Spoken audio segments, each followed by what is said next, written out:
Selamat siang semuanya. Perkenalkan saya Nasa Salsabila-Tati, NIM G00231117 dari kelompok A8. Di sini saya akan menjelaskan mengenai laporan anatomi 2.3 saya.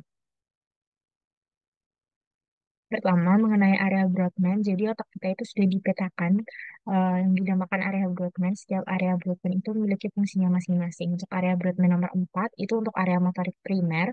Area Brodmann nomor 6 itu area motorik sekunder. Lalu untuk area 312 itu ini 312 itu untuk area sensorik primer. Untuk area 43 itu untuk area gustatorik. Lalu begini. Lalu untuk area 44-45 itu untuk area sen- bicara motorik atau area Broca ini 44-45 di sini. Lalu untuk area 39 40-22 itu untuk area bicara sensorik, lalu untuk area 41-42 itu untuk area auditori primer, 41-42 di sini. Lalu untuk area 22 itu untuk area auditori sekunder. Lalu untuk nomor 17 itu untuk area visual primer dan 18-19 itu untuk area visual sekunder gitu. Next kita akan berbicara mengenai traktus piramidalis. Jadi, traktus piramidalis itu merupakan jaras dari area motorik primer dan sekunder yaitu area 4 dan 6, Brodmann 4 dan 4 dan 6 yang berjalan menuju medula spinalis dan berakhir di cornu anterior medula spinalis yang bertanggung jawab atas gerakan sukarela anggota badan dan batang tubuh begitu. Jadi lihat gambarnya, penjelasannya.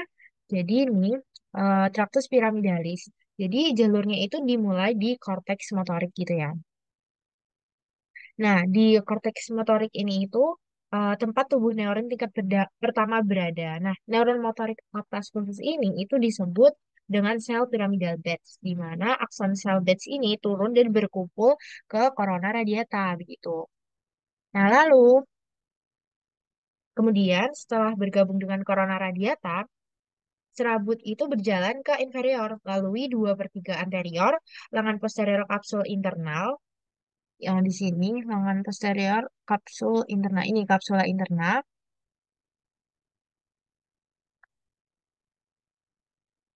ya kan? Kemudian melalui 2/3 anterior lengan posterior kapsula internal, melalui tangkai cerebral, kemudian dia melalui tangkai cerebral di otak tengah, melalui otak tengah, pons, lalu masuk ke dalam, ini kan pons, kemudian masuk ke dalam medula kan? Nah, di pada aspek anterior medula bawah sini, sebagian besar dari serabut kortikospinal itu kan mengalami dekusatio piramidal yang disebut serab dekusatio piramidal. Nah, ini tuh mengalami persilangan dekusatio piramidum ini di sini seperti yang di gambar ini. Ini tuh mengalami persilangan. Nah, dia membentuk traktus corticospinalis lateral yang menyilang ini disebut traktus corticospinalis lateral, sedangkan yang tidak menyilang ini itu disebut traktus corticospinalis anterior, begitu. Nah, untuk traktus corticospinalis lateral ini berfungsi untuk memberikan informasi motorik sukarela ke otot-otot tungkai, eh, otot-otot tungkai sementara yang ya, untuk ke otot-otot tungkai. Lalu yang kedua, yang traktus corticospinalis anterior yang tidak menyilang ini, dia itu berfungsi untuk memasok otot-otot aksial tubuh, batang tubuh, otot-otot aksial batang tubuh. Nah, kedua saluran ini kan berjalan di sumsum belakang, bersinaps dengan neuron motorik bawah di tanduk abu-abu anterior di sisi yang sama. Nah, neuron motorik bawah meninggalkan sumsum tulang belakang melalui akar ventral dan akhirnya membentuk saraf tepi yang mempersarafi otot-otot tubuh begitu. Next, kita ke traktus ekstrapiramidalis. Jadi, traktus ekstrapiramidalis ini itu berfungsi sebagai pengendali aktivitas motorik yang dicetuskan oleh korteks motorik cerebri dan traktus piramidalis yang yaitu dia tuh menunjang fungsi traktus piramidalis gitu. Nah, traktus ekstrapiramidalis itu terdiri dari traktus vestibulospinalis yang berguna sebagai keseimbangan dan tonus otot yang di sini ini traktus vestibulospinalis. Kemudian ada tractus reticulospinalis ventrolateral yang berasal dari pons. Tractus reticulus spinalis, kemudian ada tractus reticulus spinalis lateral yang berasal dari medula oblongata, lalu ada tractus tectospinalis yang berasal dari mesencephalon menuju medula spinalis. Oke, jadi ini ada anatomi dari encephalon. Jadi encephalon sendiri itu dibagi menjadi tiga, yaitu prosencephalon, mesencephalon, dan juga rhombencephalon. Di mana prosencephalon ini dibagi menjadi dua, yaitu telencephalon yang akan menjadi cerebrum, dan juga di encephalon yang akan menjadi thalamus, hipotalamus, dan juga epithalamus. Kemudian ada mesencephalon yang akan menjadi midbrain, dan rhombencephalon dia menjadi rhombencephalon ini akan menjadi pons, cerebellum, dan juga medulla oblongata. Lalu ini ada cerebrum. Nah, bagian encephalon yang terbesar itu adalah cerebrum. Letaknya di fossa cranii anterior at media yang terdiri dari dua belahan, yaitu hemispherium cerebri dexter dan juga sinister. Nah, hemispherium cerebri dexter sinister ini dipisahkan oleh visura longitudinal cerebri, yaitu ini longitudinal cerebral fissure seperti yang ada di gambar yang di tengah ini. Dia akan membagi dua ini. Ini hemisferiumnya. Nah, dan dia tuh dihubungkan oleh corpus callosum gitu. Jadi dia dipisahkan oleh visceral longitudinal cerebri dan juga dihubungkan oleh corpus callosum. Ini bisa dilihat cerebellum di sini, cerebrum ini dan juga ini uh, brainstem, rhombencephalon ini di sini rhombencephalon tiga ini. Nih. Oke. Oke, next. Jadi ini ada cortex cerebri di mana cortex cerebri itu merupakan bagian terluar dari cerebrum yang tersusun atas lipatan-lipatan, yaitu gyrus dan visura.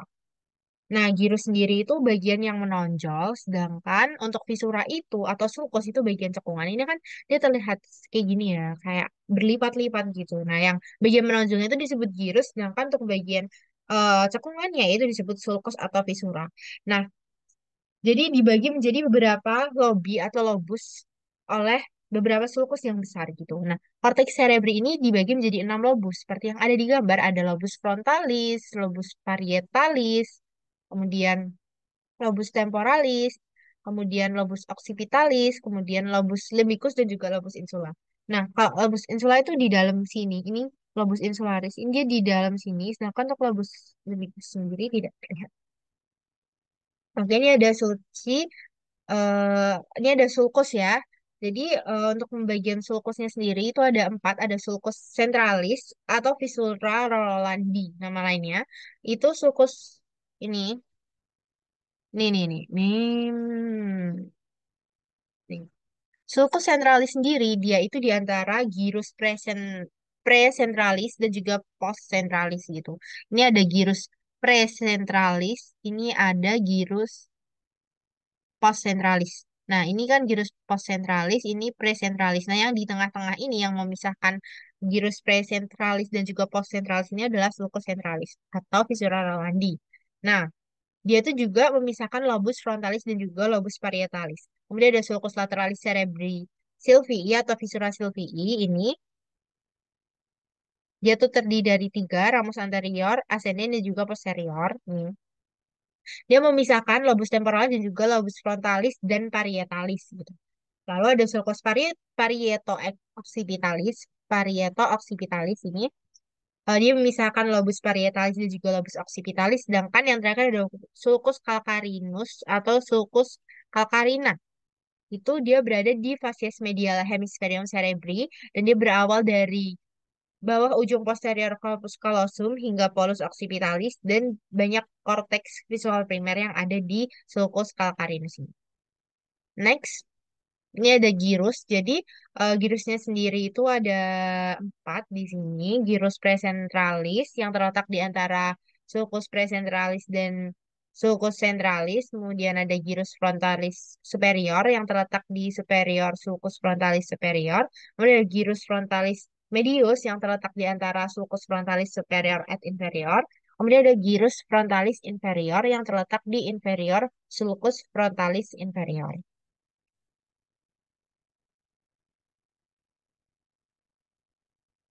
Ya, kan kalau ini kan gyrus dari lobus frontalis ya. Kalau ini ada gyrus dari lobus parietalis. Kalau gyrus lobus parietalis ini tuh ada tiga. Kalau yang frontalis tadi kan ada empat. Nah, kalau ini ada tiga. Dia ada hanya gyrus postcentralis yang terletak di antara sulcus centralis dan sulcus postcentralis. Kemudian ini gyrus postcentralis, kemudian ada gyrus parietalis superior dan parietalis inferior. Nah, gyrus parietalis superior inferior ini dipisahkan oleh sulcus intraparietalis. Ini sulcusnya. Kemudian gyrus yang ada di lobus temporalis ya. Itu ada tiga juga. Terus gyrus temporalis superior, ini kemudian gyrus temporalis medius dan juga gyrus temporalis inferior. Jadi kalau gyrus temporalis superior itu ada di inferiornya dari sulcus lateralis dan di superior dari sulcus temporalis superior. Kemudian gyrus temporalis medius yang ada di tengah ini dia itu di antara temporalis sulcus temporalis superior dan medianus. Kemudian gyrus temporalis inferior ini berada di inferior sulcus temporalis medianus. Selanjutnya ada gyrus yang ada di lobus occipitalis, yaitu ada gyrus occipitalis superior dan inferior. Nah, gyrus occipitalis superior dan inferior ini dipisahkan oleh yang namanya sulcus occipitalis lateralis. Lalu untuk selanjutnya ada gyrus at sulci lobus limbicus. Jadi ini gyrusnya lobus limbicus itu ada. Jadi lobus limbicus sendiri kan berada di facies medialis hemisferium cerebri dan dia mengelilingi corpus callosum dan juga di encephalon. Dia terdiri dari gyrus cinguli, gyrus parahipokampalis, area subkalosi dan juga formatio hippocampi. Sedangkan untuk gyrus di lobus insula sendiri, lobus insula sendiri kan berada di dasar sulcus lateralis cerebri sylvii dan dia terdiri dari gyrus longus insula, gyrus brevis insula, sulcus centralis insula yang memisahkan gyrus longus dan juga brevis insula. Lalu ada sulcus circularis insula yang mengelilingi gyrus insula dan ada juga limen insula. Next, kita ke anatomi dari medula spinalis. Jadi, pembesaran di medula spinalis itu ada dua, ada intumescentia cervicalis, intumescentia cervicalis yang ini yang hijau. Kemudian pembesaran ya kalau intumescentia cervicalis kan dia ada dari C3 sampai T2. Dan untuk pembesaran klimaksnya itu ada di C6. Di sini C6. Lalu ada intumescentia lumbalis ya. Dia ada di T10 sampai L2. Pembesaran klimaksnya ini yang ungu. Nah, pembesaran klimaksnya itu ada di T12. Gitu. T12 ini. Nah, jadi di medula spinalis itu juga ada conus medularis, yaitu ujung inferior dari medula spinalis yang membentuk kerucut. Lalu ada juga cauda equina, ini conus medularis tuh yang warna merah. Sedangkan ada cauda equina yang di sini yang di lingkaran ini, dia itu struktur seperti buntut yang ada di radius lumbalis et sacralis gitu. Lalu ada struktur eksterna dari medula spinalis sendiri, itu ada visura mediana anterior,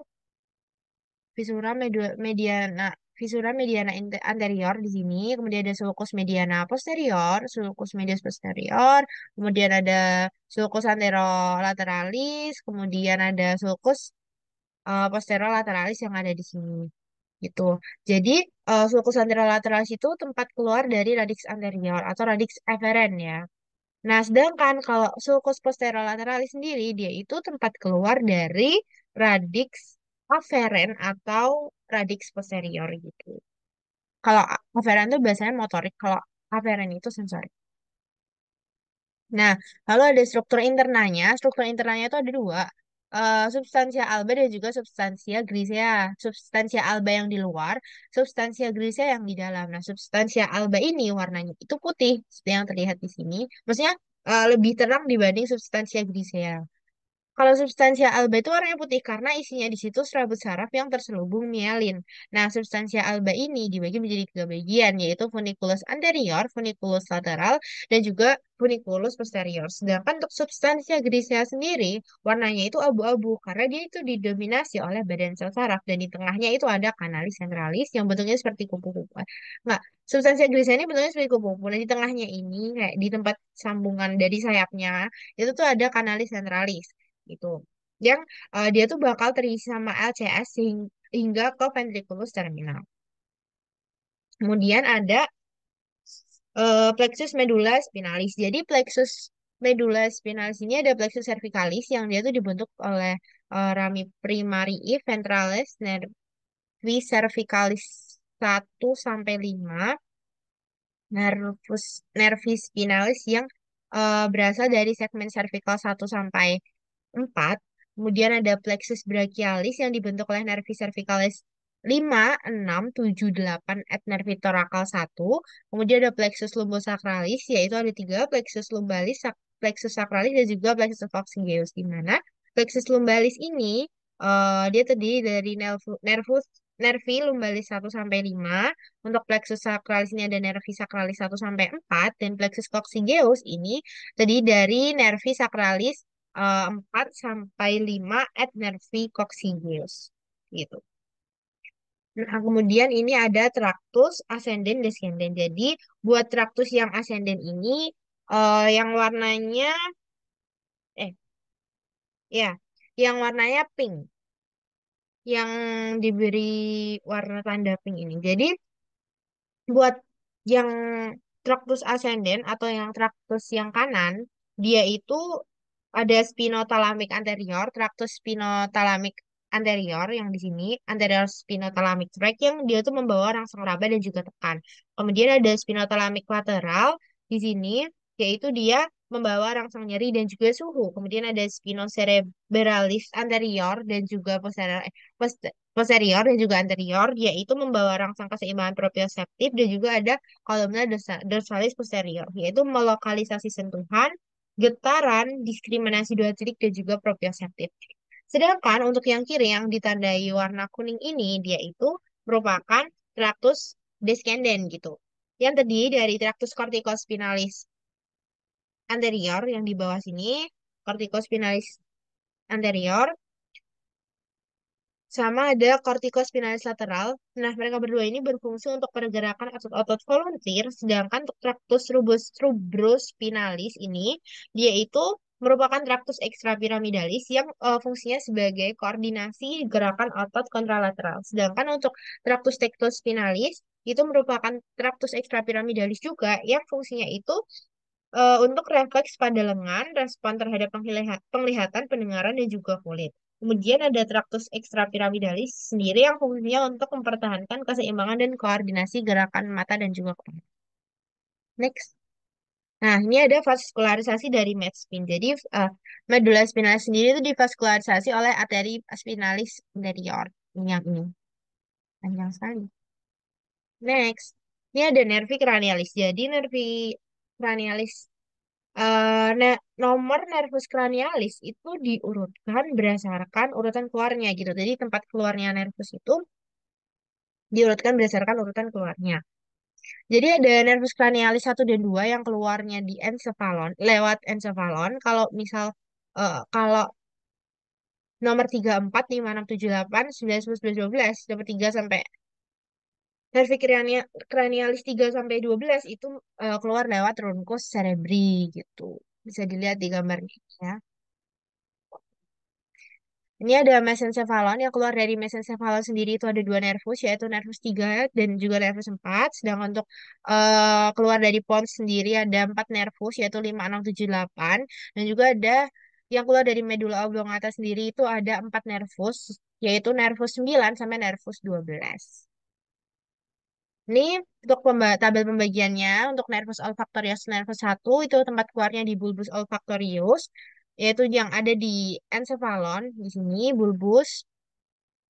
Kemudian ada nervus opticus atau chiasma, tempat keluarnya itu ada di chiasma opticum. Ini nervus 2 tempat keluarnya di chiasma opticum.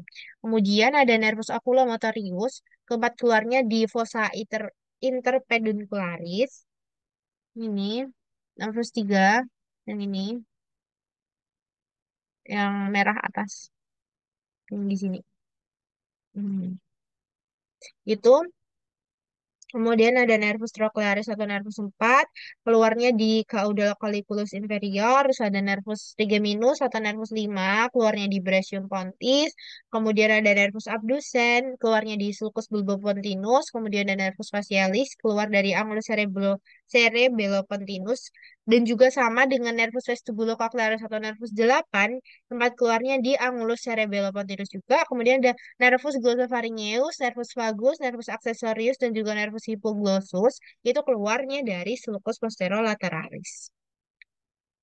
Next, circulus arteriosus bilisi. Nah, yang disebut circulus arteriosus bilisi itu ini, dia tuh kayak ada melingkar gitu kan, seperti berbentuk seperti lingkaran.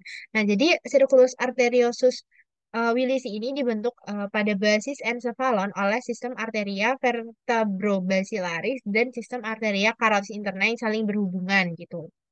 Nah, hubungan anastomos ini itu dibentuk satu arteria communicans anterior yang menghubungkan arteri cerebri anterior dextra dan juga arteri cerebri anterior sinistra. Seperti yang digambar, ini arteri cerebri anterior yang dextra dan sinistra ini disambung sama yang kecil ini ada arteri communicans anterior. Sedangkan untuk dua arteri communicans posterior, yaitu arteri communicans posterior itu ini, yang kecil ini sama ini itu untuk menghubungkan ini arteri carotis interna sinistra, enggak maksudku arteri carotis interna dan juga ini arteri cerebri. Jadi ini dua arteri komunikasi posterior pada setiap sisi menghubungkan arteri carotis interna dan arteri cerebri posterior gitu. Jadi dia bisa membentuk lingkaran seperti ini gitu. Ini ada arteri komunikasi posterior yang menghubungkan arteri karotis interna dan juga arteri cerebri posterior di masing-masing sisi, kanan dan kiri. Gitu. Nah, fungsinya itu untuk apa sih gitu. Jadi eh circulus arteriosus bilis ini dia tuh kan berbentuk melingkar. Kalau misal di sini itu tersumbat, misal di sini tuh tersumbat kan bahaya ya kalau misal nggak ada aliran vaskularisasinya gitu. Nah, makanya dia tuh ada kayak dibikin lingkaran kayak di sisi lain gitu. Jadi kalau misalnya dia nggak bisa lewat sini, ya dia dari sini nanti dia akan muter gitu. Jadi kayak muter lewat jalan lain sebagai jalan lain gitu. Next, selanjutnya jalur penglihatan. Jadi cahaya masuk ke mata. Cahaya masuk ke mata itu akan dibelokkan oleh kornea karena indeks bias dari udara dan juga media refrakta itu berbeda. Nah, media refrakta sendiri tadi dari kornea, aqueous humor, lensa dan juga teres humor. Nah, pengaturan cahaya agar bayangan yang jatuh itu jelas diatur oleh pupil dan juga lensa, di mana pupil itu dengan bermiosis dan bermidriasis, sedangkan lensa itu untuk mengakomodasi. Nah, pengaturan bayangan yang tepat supaya benda terlihat jelas adalah jatuh di fovea centralis. Jadi cahaya lain yang tidak jatuh ke fovea centralis itu akan diserap oleh pigmen melanin supaya tidak terjadi pemantulan cahaya. Nah, proses cahaya masuk ke retina. Kemudian jadi retina itu ada lima lapisan di retina.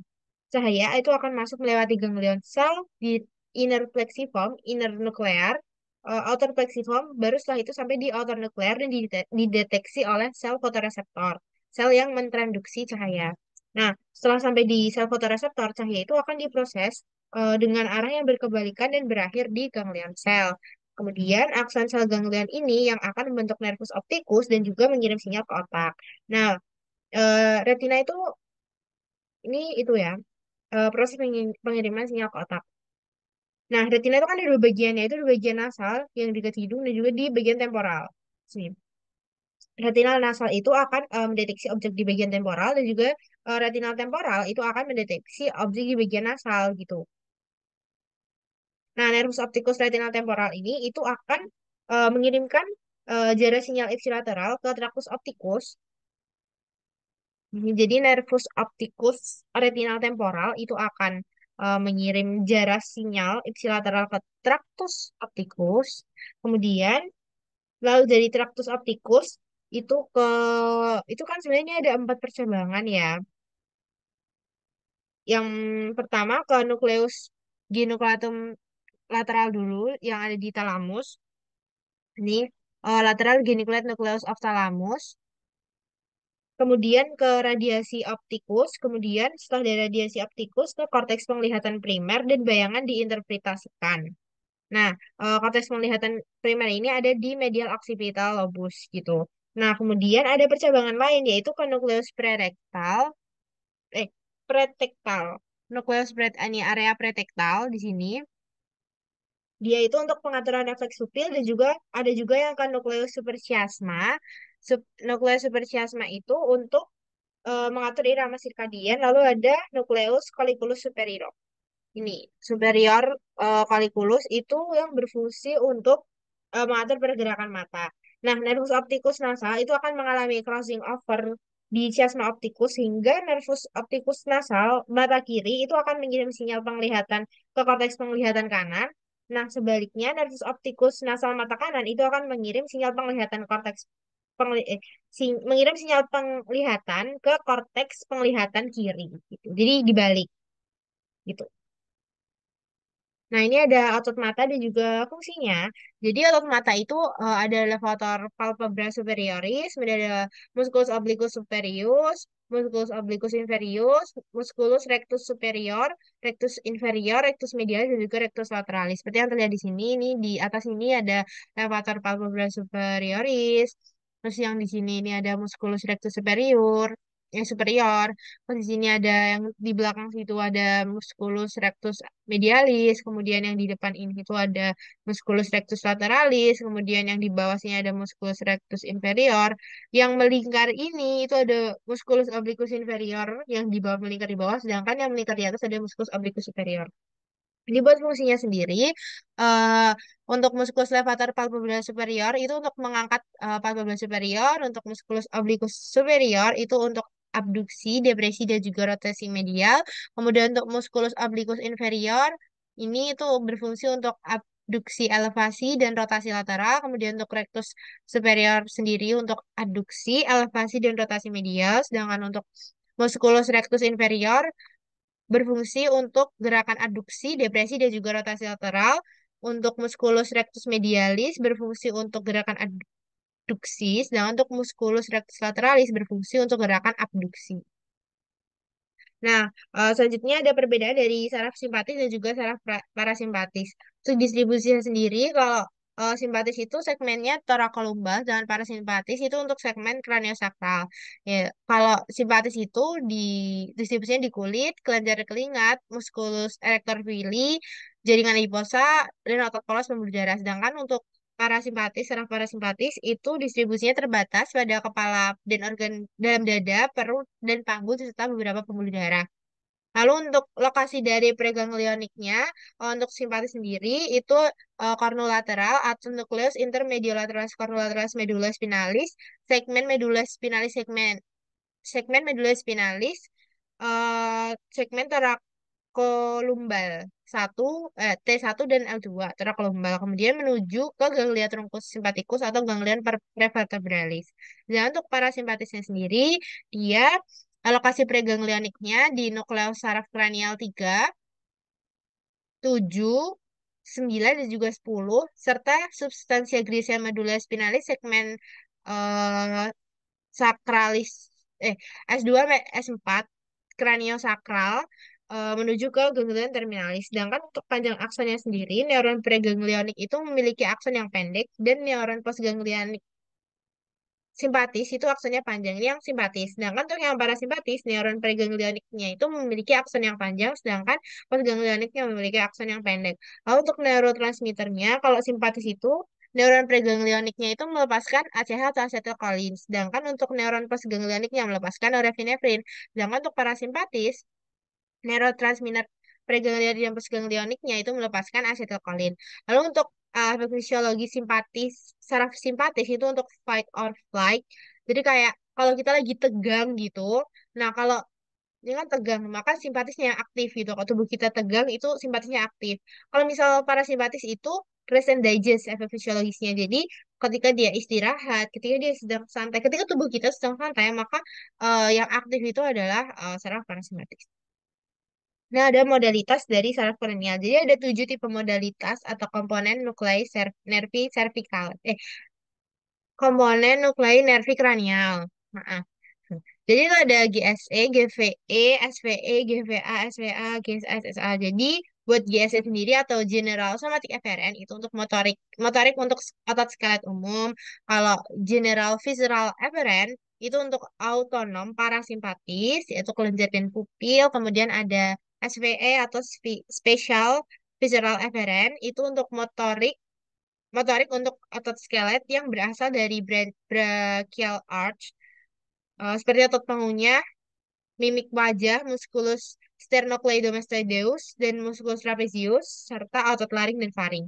Lalu di GVA atau General Visceral Afferent itu untuk sensorik umum pada organ visceral,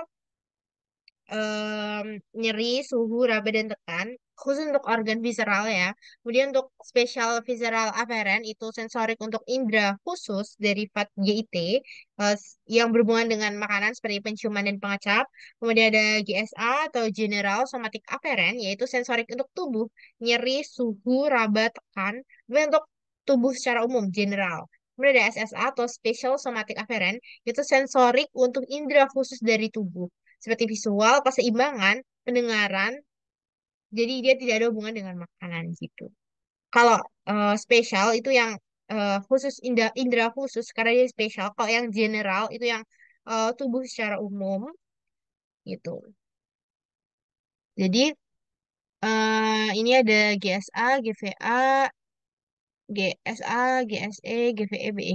Jadi ini nervi cranialis yang berisi komponennya itu eh, yang sesuai. Ya, kalau GSA itu ada nervus 5, nervus 7, nervus 9, nervus 10. Untuk GVA itu ada nervus 9 dan juga nervus 10. Sedangkan untuk SA itu ada nervus 1, nervus 2, nervus 7, 8, 9, 10. Untuk GSE itu ada nervus 4, 6, 3, 4, 6, 12. Sedangkan untuk GPE itu untuk nervus 3, 7, 9, dan juga 10. Lalu yang BE ini itu ada nervus 5, 7, 9, dan juga 10. Gitu. Nah ini.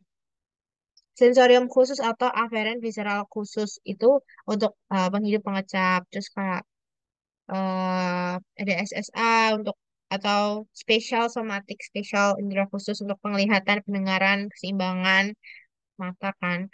Terus ada SVE yang spesial visceral afferent, afferent ya, SVE itu untuk motorik. Kalau afferent itu sensorik, kalau afferent itu motorik. Oke, terima kasih.